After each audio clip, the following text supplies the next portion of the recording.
कल एक छोटी सी वीडियो मैंने पोस्ट की, उसके बाद तमाम लोगों के कमेंट्स मैंने देखे। आप लोगों से मैं कुछ कहना चाहता हूँ।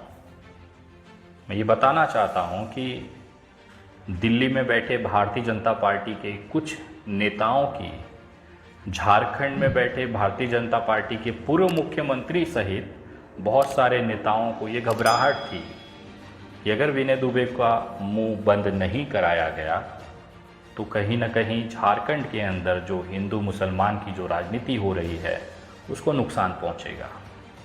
यही कारण था कि दिल्ली में बैठे इनके आकाओं ने महाराष्ट्र पुलिस को आदेशित किया कि विनय दुबे का मुंह बंद किया जाए। मुंबई पुलिस ने उस आदेश को मानते हुए मुझे एक 149 की एक नोटिस देते हैं, जिसमें वो कहते हैं कि आज के बाद से आप दुमका में हुए पेट्रोल कांड पर कोई भी बात नहीं करेंगे। मैं सामाजिक कार्यकर्ता हूँ, कानून को मानने वाला हूँ। अगर मैं ही कानून की धज्जियाँ उड़ाऊंगा तो मैं आप लोगों से कानून को मानने की कैसे बात कर सकता हूँ। उस आधार पर, उस पत्र के आधार पर मैंने आप लोगों से कहा कि सोशल मीडिया पर केवल मैं आज के बाद कोई भी बात इस मामले पर नहीं रखूँगा। इसका ये कतई भी मतलब नहीं है कि मैंने शाहरुख और अंकिता का मामला छोड़ दिया है। शाहरुख को जिस तरह से कानूनी मदद मैं कर रहा हूँ, शाहरुख के परिवार को जिस तरह से आर्थिक और कानूनी मदद मैं कर रहा हूँ, नईम के परिवार को जिस तरह से कानूनी और आर्थिक मदद हो रही है, उसके लिए मैं लगातार वचनबद्ध हूँ। आप भले मुझे सोशल मीडिया पर बोलने से रोक सकते हैं, लेकिन कानूनी मदद देने से नहीं रोक सकते। मैं लगातार शाहरुख के परिवार के साथ उस पल तक बना हूँ जब तक शाहरुख बाहर आकर अपने परिवार, अपने माता, अपने भाई, अपने बहन से नहीं मिल लेता। कोई ताकत मुझे उसे मदद करने से नहीं रोक सकती। ये मेरे संविधान ने मुझे अधिकार दिया है। उसी अधिकारों का मैं वहन कर रहा हूँ जो अधिकार मुझे मेरे संविधान ने दिए हैं। तो आप लोग जिस तरह से निराश होकर कमेंट कर रहे हैं, उनसे मैं कहना चाहता हूँ कि भले सोशल मीडिया पे आप मुझे इस विषय पर बोलते हुए ना देखें, लेकिन आप विश्वास रखिए, इस मामले को ज़मीनी स्तर से लेके अदालत, कोर्ट रूम के अंदर विनय दुबे आपको लड़ता हुआ दिख जाएगा। और बहुत जल्द जिस तरह से न्याय प्रक्रिया में फास्ट ट्रैक कोर्ट में ये मामला चल रहा है, सारा जो केस है वो शाहरुख के पक्ष में जा रहा है। ये बातें क्यों मैं कह रहा हूँ, इसके लिए आप निशांत वर्मा जी के वीडियोस आप देख सकते हैं। वो टेक्निकल तरीके से इस पे समझा सकते हैं, क्योंकि मुझे पाबंदियाँ लगाई गई हैं, उन पे नहीं है। तो आप उनकी वीडियोस देख करके हर दिन कोर्ट में क्या हो रहा है उसकी जानकारी आपको निशांत वर्मा जी देते रहेंगे, क्योंकि लीगल तरीके से पावर ऑफ अटर्नी दोनों परिवारों की निशांत वर्मा जी के पास है, दस्तावेज। मैं एक सहयोगी के तौर पर उनके साथ काम कर रहा हूँ और इस मामले पे आखिरी दम तक मैं काम करता रहूँगा जब तक सही आरोपी गिरफ्तार नहीं हो जाता। तो ये विश्वास रखिए, विनय दुबे इतना हल्का आदमी नहीं है कि बीच में से भाग जाए। मैं कोई गुजरात में रहने वाला कोई वो नेता नहीं हूँ कि रात के अंधेरे में पत्नी को छोड़ के भाग जाए।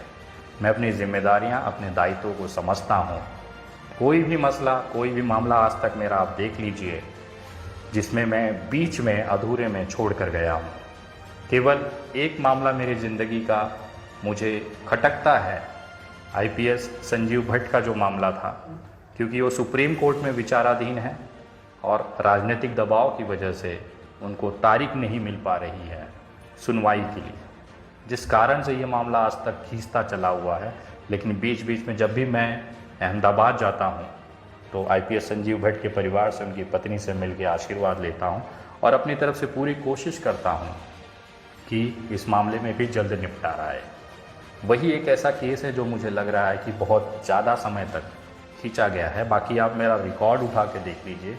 योगी जी के कट्टर दुश्मन गोरखपुर के जो डॉक्टर हैं, उनको जब रासुका में जेल में डाला गया था, उस समय भी लगातार इलाहाबाद हाई कोर्ट जाकर केवल 7 महीनों में डॉक्टर साहब अपने परिवार के बीच आए। अब बारी है शाहरुख की। बहुत जल्द आप लोग देखेंगे कि इस पे माननीय न्यायालय जो है वो निष्पक्ष तरीके से सारी बातें सुन रहा है, सारी कार्रवाइयों को देख रहा है, सारे सबूतों, गवाहों के बयान दर्ज कर रहा है। और आखिर में आपको ये चीज़ दिखेगी कि शाहरुख सकुशल अपने घर वापस आता है। लेकिन इसमें एक थोड़ा समय लगेगा, तो आप लोग थोड़ा सा पेशेंस रखिए, थोड़ा सा संयम रखिए। विनय दुबे लगातार आखिरी कोर्ट ऑर्डर आने तक शाहरुख के परिवार के साथ खड़ा मिलेगा। आखिरी सांस तक, इंसाफ तक ये लड़ाई जारी रहेगी। किसी के माँ ने अगर दूध पिलाया होगा, विनय दुबे को कानूनी मदद करने से रोक के दिखाए। ये खुला चैलेंज वहाँ के तमाम भारतीय जनता पार्टी के बड़े बड़े पदाधिकारी, दिल्ली में बैठे बापों को, वहाँ के सारे उन लोगों को मैं देता हूँ कि आप मुझे रोक कर दिखाइए इस मामले में कानूनी मदद देने से। आखिरी दम तक, आखिरी सांस तक इंसाफ के लिए लड़ता रहूँगा, भले मेरा अंजाम कुछ भी हो। विनय दुबे उस कमज़ोर बच्चों में से नहीं है जो डर कर घर बैठ जाए। मैं सीना चौड़ा कर कर फिर दुमका आऊँगा, बार बार आऊँगा। किसी के माँ ने दूध पिलाया है तो रोक के दिखाए। जय हिंद, जय महाराष्ट्र।